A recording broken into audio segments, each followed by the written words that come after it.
चलिए अब आज की बड़ी खबर की बात करते हैं जिसकी चर्चा लगातार हो रही है। आज ईडी की टीम ने शिवसेना के सीनियर लीडर संजय राउत के घर दबिश दी। करीब 9.5 घंटों तक उनके घर की तलाशी ली और कुछ अहम दस्तावेज भी बरामद किए। और इसके बाद उन्हें ईडी ने हिरासत में भी ले लिया। अभी उनसे प्रवर्तन निदेशालय के दफ्तर में पूछताछ चल रही है और इस बीच संजय राउत ने कहा वो झुकेंगे नहीं।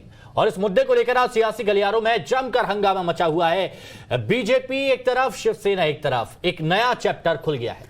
इस पर पूरे देश में देखिए बहस हो रही है, स्टूडियोज में डिबेट चल रहे हैं। आखिर क्या ये पूरा मामला है और ईडी के एक्शन में क्या क्या हुआ है, दिखाते हैं आपको।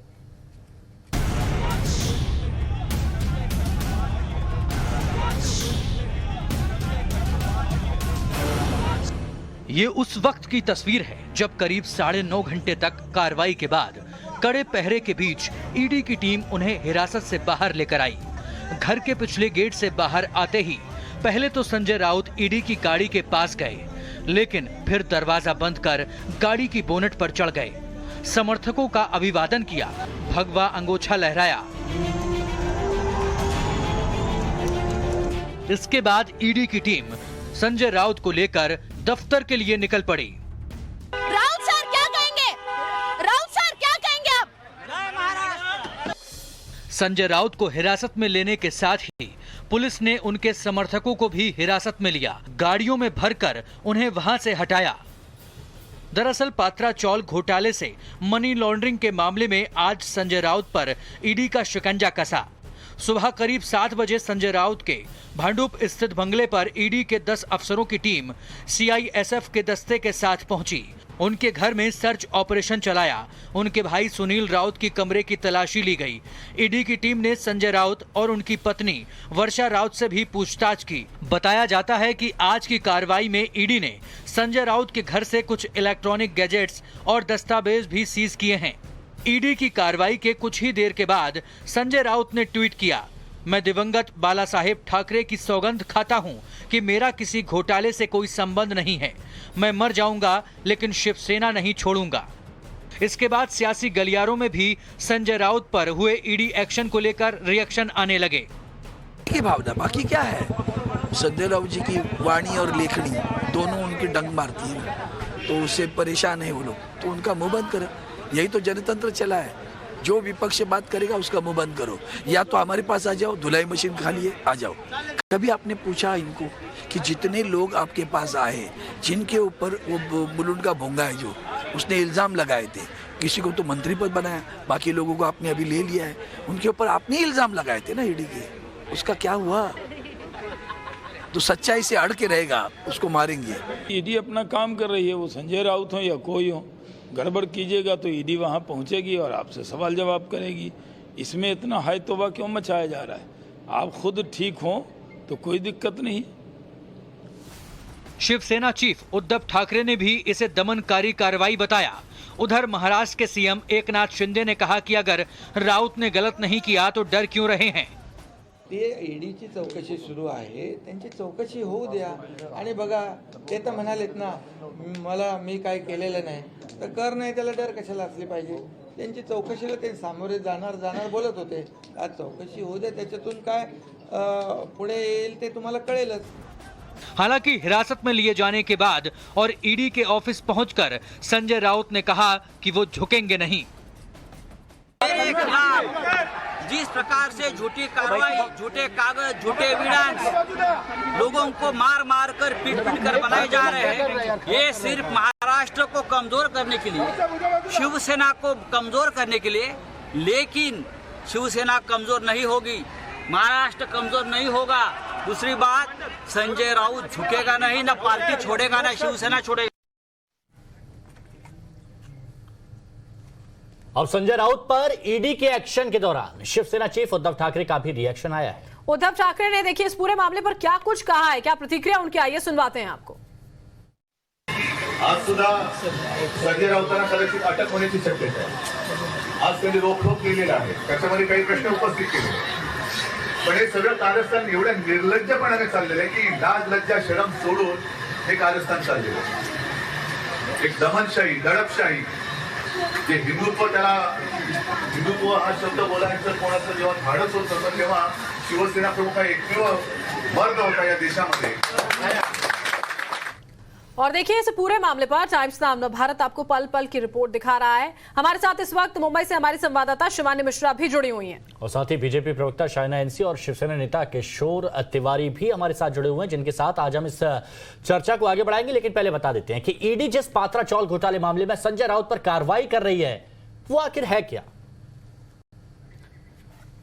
तो यहां पर आप देखेंगे मुंबई के गोरेगांव में पात्रा चौल के रीडेवलपमेंट का प्लान था। ये पूरा पात्रा चौल घोटाले के बारे में आपको बता रहे हैं। तो पात्रा चौल के रीडेवलपमेंट का यहां पर पूरा प्लान था। ये घोटाला क्या है देखिए समझिए जरा। 47 एकड़ में 672 घरों के रीडेवलपमेंट की योजना थी। MHADA ने गुरु आशीष कंस्ट्रक्शन को इसका काम जो है वो सौंप दिया और गुरु आशीष कंपनी को 3500 से ज्यादा फ्लैट बनाने थे।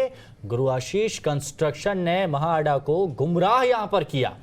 फ्लैट्स बनाए नहीं गए, बिना फ्लैट्स बनाए जमीन 9 बिल्डर्स को 902 करोड़ में बेच दी गई और गुरु आशीष कंपनी ने फिर अवैध तरीके से 1039 करोड़ रुपए कमा भी लिए। और गुरु आशीष कंपनी ने पैसों को जो उनके साथ के सहयोगी थे उनको ट्रांसफर भी कर दिया। गुरु आशीष कंस्ट्रक्शन की सहयोगी कंपनी है HDIL और ये HDIL कंपनी जो है उसने प्रवीण राउत को 100 करोड़ रुपए दिए हैं। पूरा का पूरा देखिए ये मामला है। पात्रा चौल घोटाले से संजय राउत का कनेक्शन किस तरह से निकलकर सामने आता है देखिए। 2018 में गुरु आशीष कंस्ट्रक्शन के खिलाफ केस जो है वो यहां दर्ज किया गया और संजय राउत के करीबियों में बताए जाते हैं प्रवीण राउत। और प्रवीण राउत कौन है? HDIL कंपनी में प्रवीण राउत डायरेक्टर हैं। संजय राउत की पत्नी जो है वर्षा राउत, जिनसे आज पूछताछ हुई थी, उनको भी इस पूरे मामले में लोन मिला है। प्रवीण राउत की पत्नी माधुरी से 55 लाख का लोन जो है देखिए वो यहां पर रहा।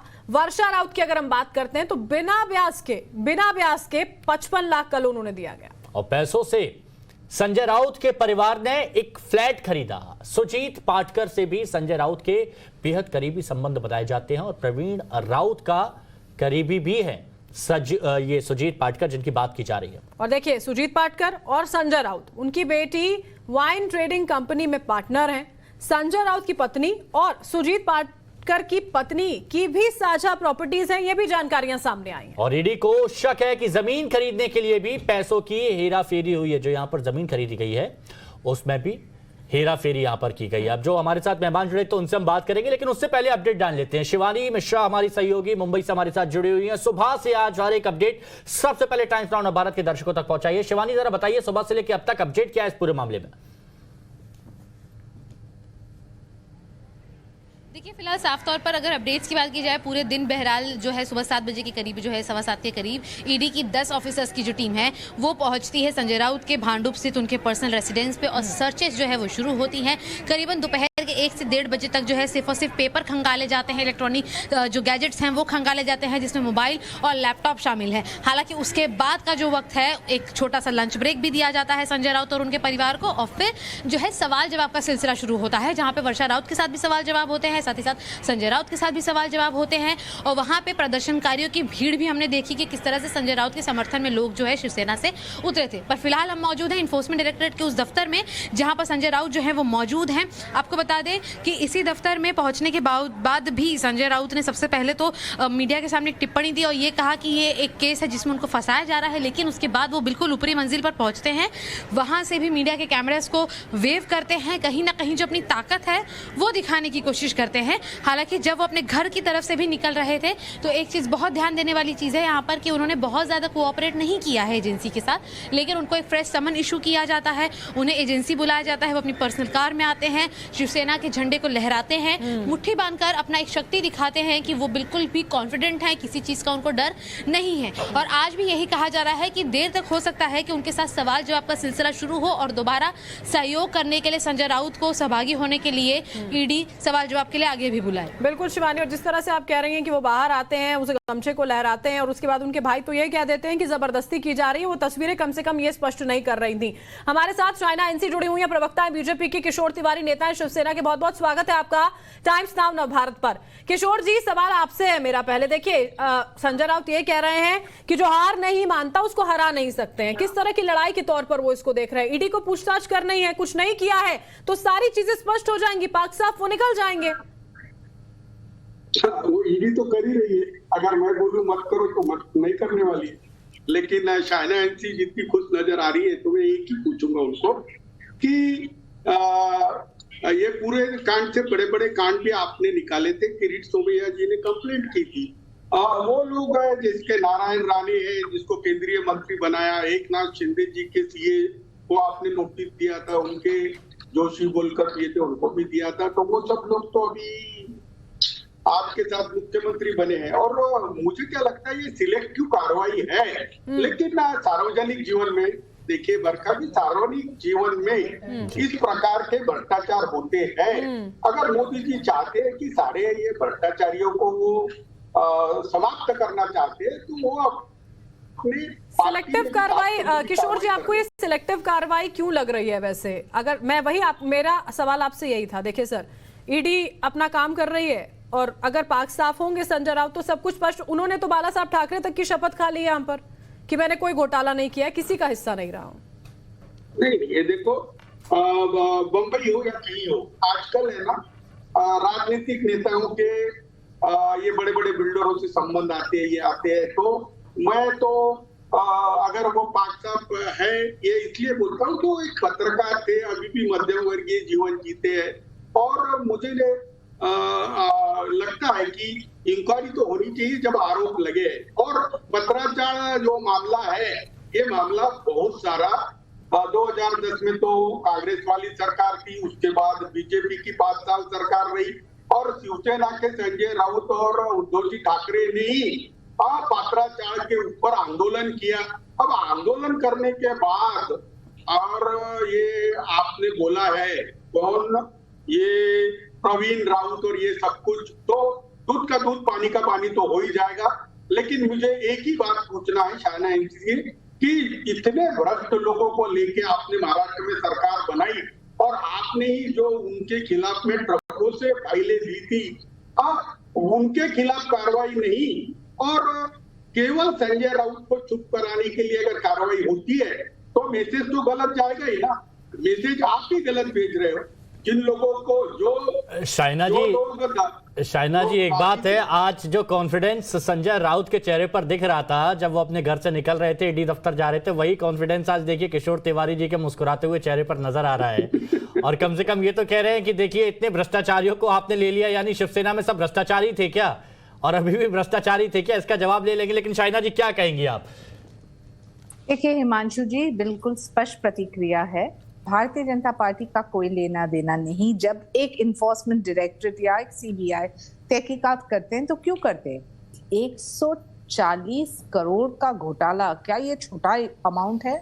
और ईडी ने बहुत सारे भ्रष्टाचार के केसेस में बहुत सारे लोगों के प्रति जब कार्रवाई की है, हजारों करोड़ आपके मेरे 140 की जगह 1040 अगर बोलेंगे तो और ज्यादा बेहतर होगा, क्योंकि एक्चुअल 1040 है। मैंने वही बोला 1040, मैंने कभी 140 नहीं बोला। 1040 करोड़ का जो घोटाला है ये बहुत बड़ा रकम है। छोड़िए 1040 करोड़ का, 1000 करोड़ भी न होते हुए 1 करोड़ भी है तो भी ये आपका हमारा पैसा है।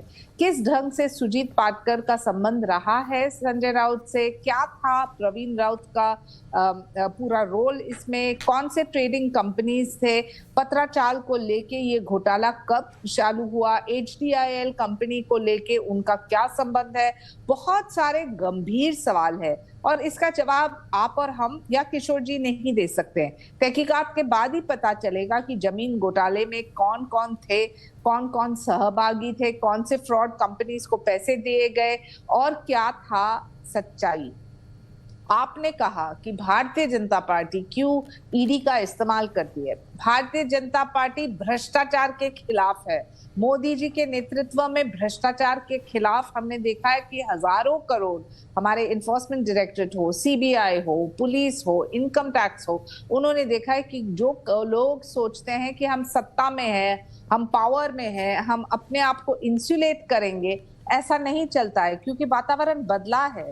वातावरण आज जिस दृष्टि से हम चल रहे हैं, गर्व से कहने का एक अवसर मिलता है कि मोदी जी भ्रष्टाचार के खिलाफ हैं और हमारे जो एजेंसीज हैं अफवाहें पे न चलते हुए बुनियादी तौर पे जहां इन्वेस्टिगेशन करते हैं, वहां सबूत है और वो सबूत के अनुसार वो आगे चल रहे हैं। अच्छा। मैंने ये भी कहा कि जो संजय जी बेकसूर है तो उनको डरने की क्या आवश्यकता। बिल्कुल, ये सवाल तो शिवसेना देखिए को शायना जी डरने- लगातार बिल्कुल उठ रहा मुस्कुराते हुए कह रही हैं। बिल्कुल, देखिए यही बात देखिए हो रही है। शायना जी भी मुस्कुरा रही है। किशोर जी, आप कुछ कहना चाहते हैं? पहले कह लीजिए, फिर मैं सवाल पूछूंगी आपसे। बोलिए प्लीज। नहीं, शायदा एनसी जी थोड़ा उजेले में आ जाती तो अच्छा होता, क्योंकि बीजेपी में आप थोड़े भी अंधेरे में रहोगे तो ये लोग है ना मार्गदर्शक मंडल में डाल देते। तो उन्होंने बहुत साफ सुथरी बात की कि मोदी जी भ्रष्टाचार के खिलाफ लड़ाई लड़ रहे हैं। और मैं ये बता दूं कि मोदी जी के ऊपर कोई भी भ्रष्टाचार का दाग नहीं लगा, इसलिए ही वो रिपीट हुए। और भ्रष्टाचार से तो देश तंग आ चुका है, लेकिन जो भ्रष्ट आदमी बीजेपी के साथ जाता है वो साफ सकुरा हो जाता है वॉशिंग मशीन के तरह। देखो, राणे पर इन्होंने हजारों करोड़ के ये लगाए थे करप्शन के चार्जेस, यहाँ पर वो यशवंत जाधव के खिलाफ लगाए थे, अब इन्होंने प्रताप सरनाइक के खिलाफ लगाए थे। एकनाथ शिंदे को भी ईडी का नोटिस और उनके भी हजारों करोड़ की प्रॉपर्टी के इन्होंने नोटिस दिए थे। आज उनको सीएम बना लेते हो तो मैं तुम्हारे प्रामाणिकता पे शक आता है मोदी जी के। और चेहरे पे तो ये शायना एनसी तरीके हार्ड वर्कर और प्रामाणिक लोगों को रखते हैं, लेकिन इनके सरकारें चलाने के लिए, जैसे आसाम की सरकार के सीएम है, उन पर इन्होंने 10,000 करोड़ के करप्शन का चार्ज लगाया था। अच्छा, शायना जी से जवाब भी ले लेते हैं। देखिए किशोर जी, इसका शायना जी आप जवाब दे दीजिए। और साथ ही में देखिए, ये कह रहे हैं संजय राउत कि मैं झुकूंगा नहीं, ना मैं पार्टी छोड़ने वाला हूं। सिर्फ और सिर्फ सबूत इकट्ठे किए जा रहे हैं उनके खिलाफ, महाराष्ट्र को कमजोर करने की साजिश है। पूरा आरोप भारतीय जनता पार्टी पर है। और ये जो बार बार वॉशिंग मशीन निकल कर सामने आ जाती है ना शायना एनसी जी, उस पर भी जवाब दे दीजिए प्लीज। देखिए किशोर जी, हमारी बहुत चिंता करते हैं, धन्यवाद आपको, लेकिन हमारी पार्टी एक एक कार्यकर्ता की चिंता करती है, तो बेफिक्र रहिए।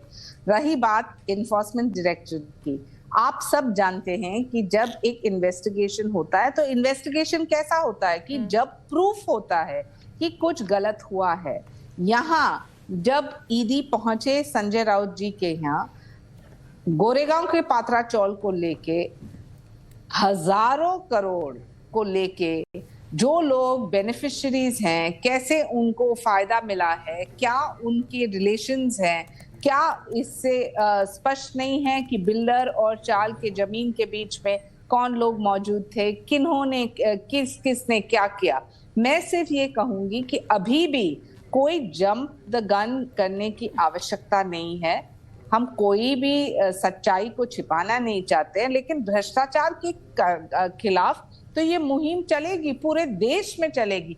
भारतीय जनता पार्टी का कोई नेता हो, कांग्रेस का हो, कोई अन्य पार्टी का हो, क्योंकि प्रधानमंत्री का पॉलिसी बिल्कुल स्पष्ट है कि आज स्वच्छ वातावरण के साथ हम चाहते हैं नीति नियत में कोई खोट ना हो।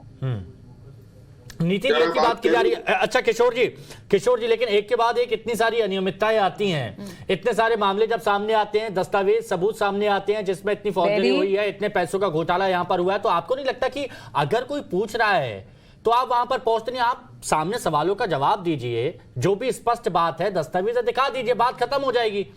नहीं, देखो उन्होंने सब कागजात दिए थे, अब उनको अरेस्ट करना ये तय करके ही सब हो रहा होगा तो अरेस्ट होगी।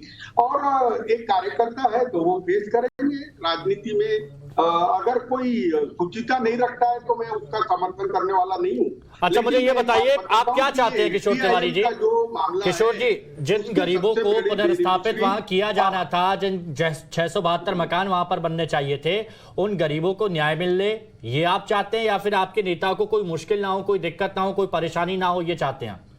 नहीं, देखो जिन लोगों को बेघर करके पात्रा चाल में रिकंस्ट्रक्शन का हुआ था, तो एचआरए प्रोजेक्ट के अंदर एचडीआईएल कंपनी ने जो एफएसआई का भी वायलेशन किया है, ये तो इस पे तो इंक्वायरी होनी चाहिए। लेकिन एचडीआईएल के बेनिफिशियरी अगर देखते हैं तो ये बेनिफिशियरी के अंदर बीजेपी पार्टी बोलकर भी है, और किरीट सोमैया जो मेजर कंप्लेंट करने वाले हैं उनके बच्चे भी है। तो ईडी अगर पूरा ही ये पत्रा चाल के बारे में नहीं करना चाहती है तो उठा के सबको ही जेल में रख ले।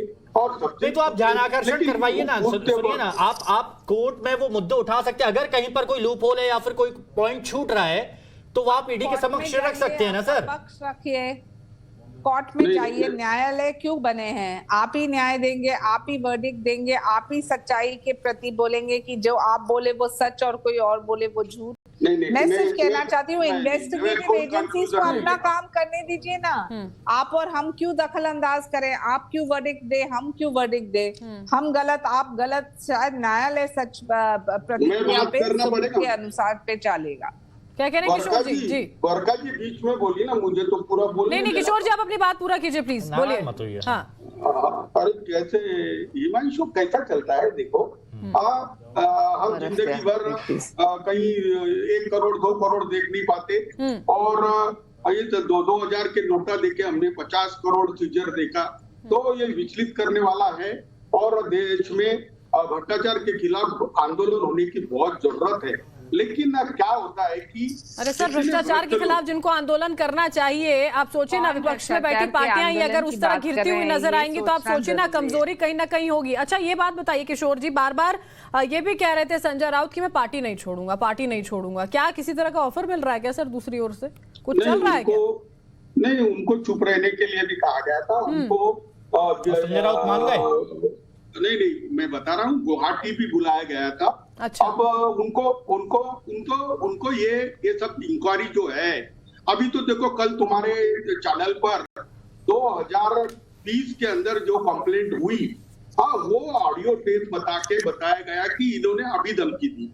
2020 के अंदर जो सपना पाटकर है वो अजीत पाटकर की, जो आपने बोला वो पाटकर की ऑफिशियल वाइफ थी उसको। सर आपके लिए मायने क्या रखता है, धमकी दी वो ज्यादा मायने रखता है या फिर 1-2 साल पुराना ये मामला है? आपके लिए मायने क्या रखता है कि उन्होंने गलत शब्दों का इस्तेमाल किया, ये एक मुद्दा है, या 1-1.5 साल पुराना ये मामला है, ये मुद्दा है?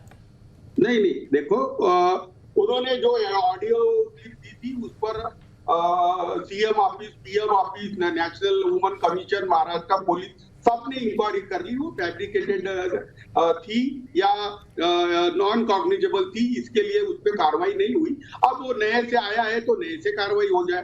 देखो कोई भी सम्यक वाणी रखता नहीं है, अभद्र भाषा वैसे बिल्कुल ऐसी भाषा का इस्तेमाल नहीं होना चाहिए। देखिए किशोर जी, पर वो जो आवाज है और वो जो पूरी की पूरी बातचीत है संजय राउत की है क्या सर?